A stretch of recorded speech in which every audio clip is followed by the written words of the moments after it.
Welcome to the Daily Plunge. We're in the book of Exodus, chapter 18, verses 1 through 12. Now, the Hebrews are encamped around Mount Horeb. They have just won a spiritual battle because it's the Lord who's doing this. And not far from Horeb is Midian. And so Moses had sent away his wife Zipporah and his two sons, most likely for safety, because if you're going to go up and against Pharaoh, do you want your children around to be used as a threat? No. So now he sends word, and Jethro, his father-in-law, brings his wife and sons to Moses.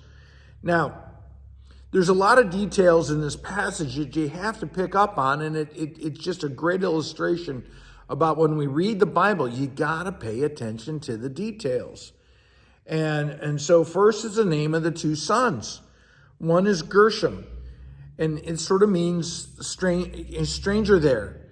And what he's talking about is how he's the first son, and when Moses first went into Midian, he was a fugitive, right? He had run away from Egypt.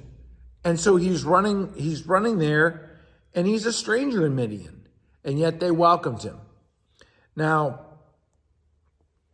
Eleazar, his other son, his name is God is my help. And this child was born while they were still in Midian, and it's a reference to how his exile, what he thought was bad, ended up being his salvation, that God had led him into this and saved him from capital punishment.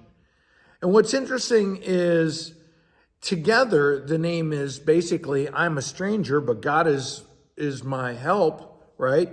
That's not just Moses' story, that's Israel's story.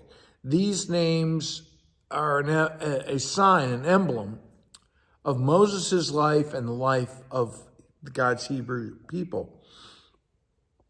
Now, Verse 7, Moses goes out to meet his father-in-law and bows down and kisses him and greets him.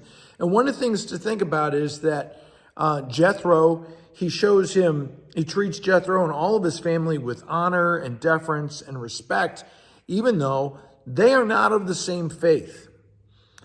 And as he's there with him, Moses told Jethro about the story.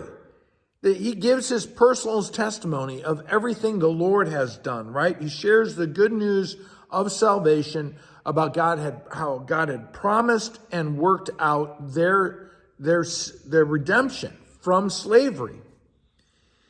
And, again, the emphasis is on how the Lord had saved them. That's the end of verse 8. Verse 9, Jethro is delighted to hear all the good things or good news. And that's what's going on here, is that Moses is conveying the good news, the gospel of how God saves people. And it says, then he said, praise be to the Lord God who rescued you from the hands of the Egyptians. Verse 11, now I know that the Lord is greater than all gods, including the gods that I worship. And this is the same words that Naaman will say in 1 Kings, when he comes to faith as well. Now I know. And he thought that one God was the same as the others. But now he responds with faith and praises God. They worship, right? They make a sacrifice. And then that evening they have communion. They have a meal together, which is amazing, because Midianites and the Israelites were not always on the same page. Well, that's all we have time for. Thanks, friends, for listening. Please share this if you think this would help someone else. Have a blessed day.